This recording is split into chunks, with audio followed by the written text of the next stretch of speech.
उपस्थित हमार शिक्षा विभागीय विभिन्न ऑफिसर्स, डीईओ सिंगा महोदया, हमार डीपीओ भट्टाचार्य जी बायदो, पावडी बायदो, हमार गौतम डांगोरिया,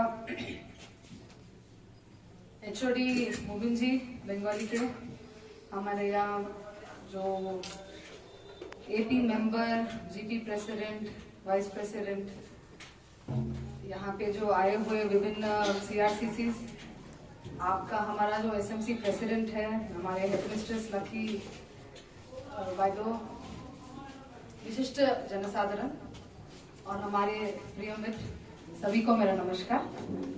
आज मुझे बहुत खुशी मिल रही है कि मैं इस स्कूल में आ पाई हूँ।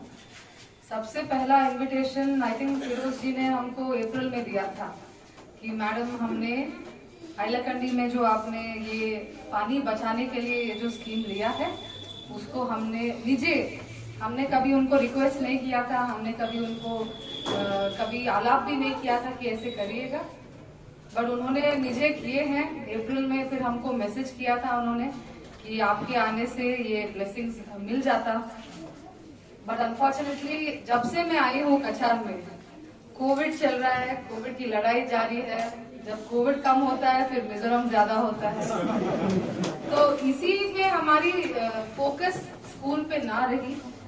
स्कूल्स खुले भी नहीं थे बिकॉज ऑफ कोविड, यही चल रहा है, यही एक चैलेंज हो गया है।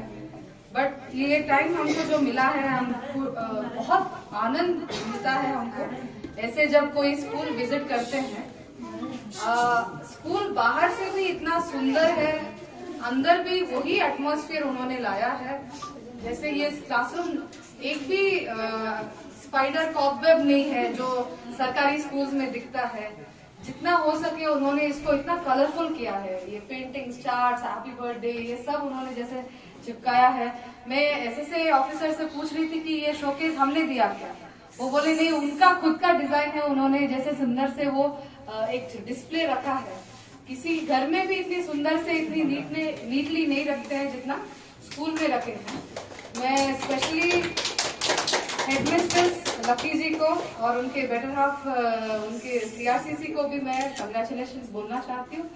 मोर इम्पोर्टेंटली यहाँ इस स्कूल में आके मुझे जो एविडेंट लग रहा है वो है कि कम्युनिटी पार्टिसिपेशन जो है, जैसे एसएमसी प्रेसिडेंट है, जैसे जीपी प्रेसिडेंट है, एपी प्रेसिडेंट है, हमारे यूथ मेंबर आए हैं, वाइस प्रेसिडेंट है जो खुद डीलर है तो अच्छा चावल खिला रहे हैं बच्चों को। ये जैसे बोल रहे थे कि ये मुट्ठी सारे उंगलियां मिला के होती है, सिर्फ टीचर का काम या सिर्फ प्रिंसिपल का काम या सिर्फ बच्चों का काम ऐसा नहीं होता है, सभी को हाथ डालना पड़ता है।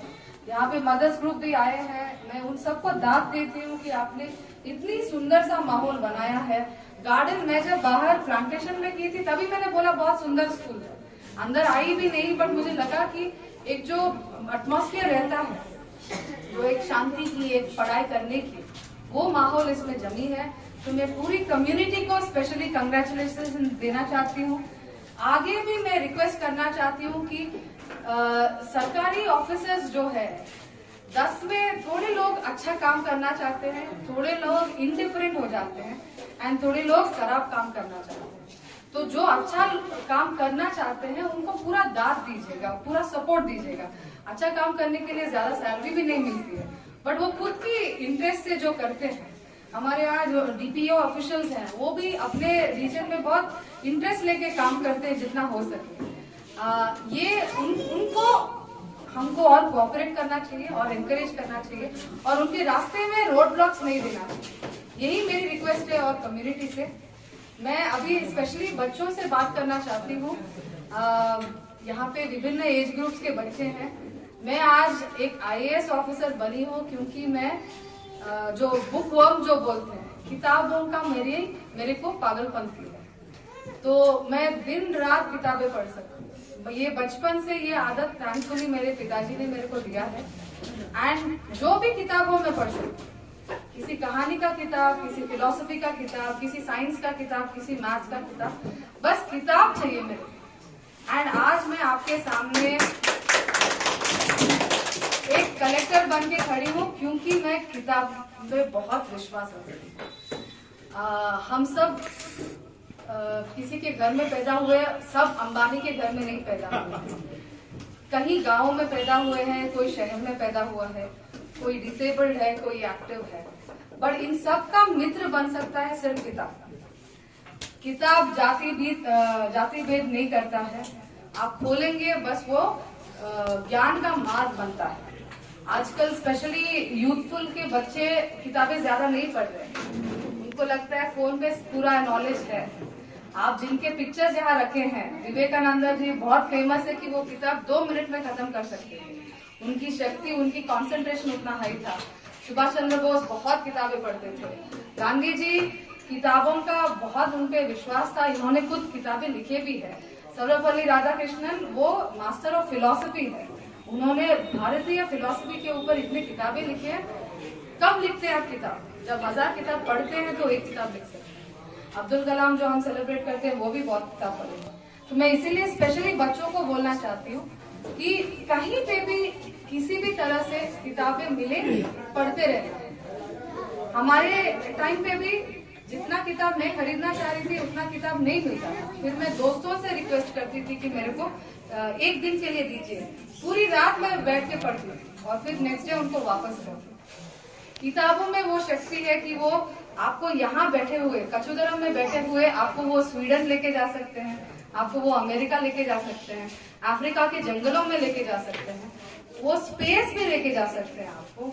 आपको एक फिलॉसफी की गाइडेंस दे सकते हैं। आप एक जिंदगी में क्या बनना है, कैसे बनना है, सारी किताबों में मिलता है। आप ये मत बोलिए कि मेरे पिताजी मेरे को पैसे नहीं देते हैं किताब खरीदने के। विश्व में अगर where there is a will, there is a way। आपको अगर पढ़नी है, आपको रास्ता मिल जाएगा। मैं माओ को भी स्पेशली बोलती हूँ, आजकल क्या होता है, खाना खिलाने के वक्त फोन दे देते हैं, बच्चा फोन पे मुक्त हो जाता है, फिर आप खाना खिलाते हो। वो फोन घुसेड़ने से पहले किताब घुसेड़ेगा उनके हाथों में। बच्चों को मेरी बहुत यंग एज में पापा ने किताबों का आदत किया, तो अभी भी मैं ज्यादा टीवी नहीं देख पाती हूँ, बट मैं किताब पढ़ती हूँ। तो पापा का जो ये ब्लेसिंग है, मैं इसीलिए आप सभी को भी बोल रही हूँ कि किताबें पढ़िएगा। एंड एज भी नहीं चाहिए, माँ खुद किताब पढ़ेगी तब बच्चा पढ़ेगा, पापा किताब पढ़ेंगे तब बच्चा पढ़ेगा। पापा खुद टीवी के सामने बैठेंगे तो बच्चा भी टीवी के सामने ही बैठेगा। टीवी में किसी और ने सीरियल बना के आपके आंखों के सामने प्रदर्शित करता है, वो पैसे कमाता है, आपका समय बर्बाद होता है। तो टीवी से कुछ मिलता नहीं है। किताबें पढ़िएगा, जो भी किताब, मैं ये नहीं बोलती हूँ कि यही किताब पढ़ो वही किताब, हर किताब में एक मैजिक है एंड हर किताब किसी न किसी के बच्चे का बेस्ट फ्रेंड हो सकता है। तो मैं बच्चों को स्पेशली बोल रही हूँ कि किताबें मत छोड़िएगा, किताब पढ़िएगा। अगो बच्चा फोन दे दो मम्मा को। आज जो हम फिरोज जी ने खुद के इनोवेटिव आइडिया से ये जो फ्री लाइब्रेरी उन्होंने खोला है, बहुत ही अच्छा स्टेप है। उन्होंने खुद के आइडिया से, कम्युनिटी से थोड़ा पैसे कलेक्ट करके, बुक्स डोनेट करवा के उन्होंने जो शुरू किया है, मैं सभी से रिक्वेस्ट करती हूँ कि इसको जिंदा रखिएगा। कि ऐसा नहीं है कि आज हमने इनॉग्रेट किया है, कल परसों तक सारी किताबें गायब, फिर कोई वापस नहीं आएगी। किताबों का बड़ा रिस्पॉन्सिबिलिटी रहता है। हम भी किताबें जरूर डोनेट करेंगे इस लाइब्रेरी को, बट मुझे ये रजिस्टर जो बन रहा है इसका रोटेशन चाहिए। कि ऐसा नहीं है कि मुझे ये किताब पसंद आ गया मैं घर पे ही रखती हूँ।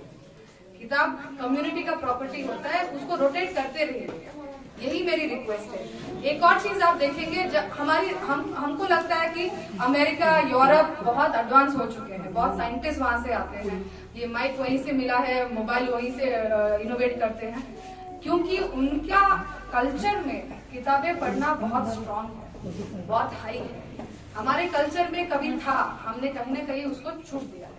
तो मैं सभी को रिक्वेस्ट करती हूँ, एंड स्पेशली मैं सारे डीईओस को, मैं डीईओ को भी रिक्वेस्ट करूंगी जरूर कि हर ब्लॉक में ऐसे एक मॉडल लाइब्रेरी तो शुरू करें, ताकि बाकी लोग, बाकी कम्युनिटी भी इसको अडॉप्ट करें। आप देखेंगे लाइब्रेरी अंदर ऑलरेडी इनके पास किताबें है, बट जो दीवार के बाहर जो है वो कम्युनिटी के लिए है, कि दादा भी पढ़े, मम्मी भी पढ़े, पापा भी पढ़े और बच्चा भी पढ़े। ये पढ़ाई का रेवोल्यूशन हमको लाना है। एचओडी साहब ने बोला कि पॉलिटिक्स मत करिएगा, उसमें सिर्फ लॉस होता है। जब आप ज्यादा किताबें पढ़ेंगे टॉलरेंस बढ़ती है, टॉलरेंस जब बढ़ेगी पॉलिटिक्स ऑटोमेटिकली कम होता जाएगा। तो खुद को एलिवेट कीजिएगा, समाज एलिवेट होगा, फिर उस समाज से ही बेहतर देश बनेगा। तो किताबों पे मैं हमेशा बहुत वैल्यू रख चुकी हूँ। मैं स्पेशली यूथ को बोल रही हूँ जो पूरा दिन मोबाइल में पबजी खेलते रहते हैं, किताबें पढ़िएगा। सच्ची में आपका जो आजादी है किताबों से होती है, किताबें पढ़िए। एंड उसमें अभी कुछ सजेशंस चाहिए तो हमसे ले लीजिएगा, हम भी आपके साथ बैठ के किताबें पढ़ेंगे, ये मेरा वादा है।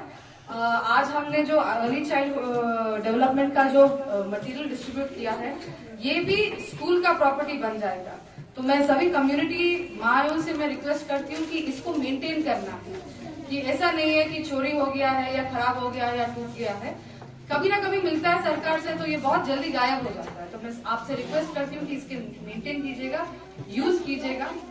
आपके एलपी स्कूल के बच्चे जो है स्कूल के बहुत एक्टिव एज में आते हैं यहाँ पे। अगर बच्चे को ठीक से डायरेक्शन दिया जाता है, वो 11 लैंग्वेजेस सीख सकता है बच्चा at any given point of time उस एज में, बिकॉज उनका ब्रेन उतना तेज होता है। फिर वो टीवी देख देख के फिर ठंडा हो जाता है, फिर बड़ा होके कुछ ज्यादा काम नहीं करता है। तो इन बच्चों को एक अच्छा प्लेटफॉर्म दीजिएगा। मैं स्पेशली एक्नॉलेज करती हूँ कि ये एलपी स्कूल बहुत ही अच्छा काम कर रहा है। मुझे बहुत खुशी मिली है यहाँ आने की वजह से। एंड मैं इंडिपेंडेंस डे जो अगस्त 15 में आपको सर्टिफिकेट भी जरूर दूंगी। बहुत सुंदर सा काम कर रहे हैं आप, इसको एक्टिवली और आगे कीजिएगा। स्पेशली आप महिला हैं, मैं हमेशा महिलाओं को आगे पुश करने के लिए कोशिश करती हूँ, तो इसको और बड़ा निदर्शन कीजिएगा और बाकी स्कूल्स को भी ये मॉडल अडॉप्ट करने के लिए एक अच्छा बेस्ट मॉडल हम बना सकते हैं। ये मेरी आपसे ब्लेसिंग्स है, कंग्रेचुलेशंस है एंड ऑल माय गुडविल। मैं फिर से स्कूल जरूर आऊंगी। इस डेवलपमेंट के बाद देखेंगे और कैसे आगे और प्रोग्राम्स ले सकते हैं। फिर से एक बार मैं पूरा कम्युनिटी को थैंक यू बोलना चाहती हूँ। सोनाई में हमेशा हमको बहुत प्यार मिलता है, वो एक प्यार का माहौल भी बन जाता है। उसी में बच्चों को और डेवलप करना है और आगे बढ़ाना है। आप सभी भला थाकुन, स्वस्थ थाकुन। नमस्कार, जय हिंद।